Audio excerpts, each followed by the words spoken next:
Good afternoon, everyone. Today, my group members Darren, Cheryl, Felicia, Freddrick, Adam, and I would like to present the findings of our statistics research study, kindness to others versus kindness to self. Next. In particular, we seek to answer the question, do people show the same level of kindness to themselves as they do to others? The topic of kindness stood out to us when we were conducting our preliminary research. Before the pandemic, Singapore was en route to becoming more gracious as a society. However, as the pandemic progressed, Singaporeans were said to have decreasing levels of empathy and self-compassion towards themselves. This sparked our interest to see if there was a difference between kindness to self and kindness towards others. Next. As such, our group hypothesized that people aren't as kind to themselves as they are to others. Now, I'll be passing on the time to Freddrick. Okay, thank you, Simone. So I'll be covering on the survey methods and questions. Firstly, we did our kindness survey using Google Forms. And the questions are split across 3 different sections, which are self, family and friends, and strangers. For the example in the blue rectangle, the underlined portion shows how the same question is structured differently to fit the respective sections. So the main focus will be on a comparison of self versus others, being family and friends and strangers. Next. We came up with 5 questions and ensured their accuracy by referencing to actual psychological works. The measurement is done using a Likert scale, with 1 being never and 5 being always. We ensure that the questions are as clear as possible for the participants by elaborating on questions that may be rather ambiguous. For example, the question, I am often judgmental towards myself. We further discuss the meaning of myself, which is the tendency to be attached to personal thoughts that makes one anxious, angry, or depressed. Next. It is important to note that 2 particular questions have a different way of measurement, as opposed to the rest, which are questions 3 and 4. The 5th point on the Likert scale, which represents always, would indicate low kindness, and this will be the exact opposite for the first point. Now, I'll be passing my time to Adam. All right, thank you, Freddrick. So now I'll be going through the participants. We sent it out to as many people as we could, and we got 88 responses back. So here are the demographics. Firstly, for age, we had 53 within the range of 21 to 30 years old, 21 within the range of 11 to 20, and the rest were within the range of 31 all the way to above 50. Next, we have gender, of which 49 were female, 36 were male, 2 preferred not to say, and 1 was under others. Lastly, we have occupation, of which 61 majority were students, 19 were employed, 5 were in NS, and the other 3 were unemployed, retired, or preferred not to say. Now I'll be passing my time to Cheryl to go through the results. Thank you, Adam. Now I will be sharing about the results. Based on the data we have collected, these are the mean kindness scores for family and friends, strangers, and self. As shown in the slide, family and friends kindness score is the highest, followed by strangers, and lastly, self-kindness score. Next. In order to find out if the differences in the scores are significant, we asked our respondents to answer the same questions for each categories, which includes questions for self, family and friends, and strangers. Each set of scores are generated from the same respondents.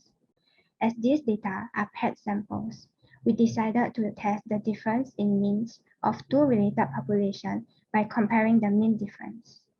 Since the sample size is sufficiently large, the sample mean is approximately normally distributed by the central limit theorem.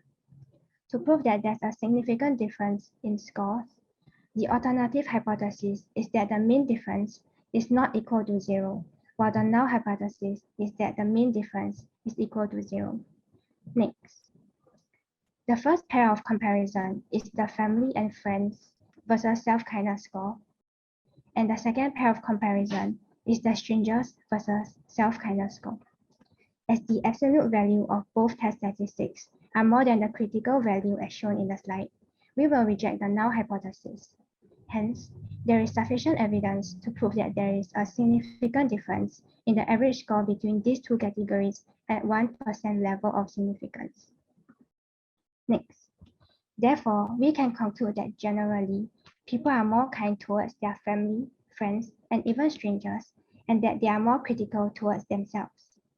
Thank you, and now I will pass my time to Darren. Thanks, Cheryl.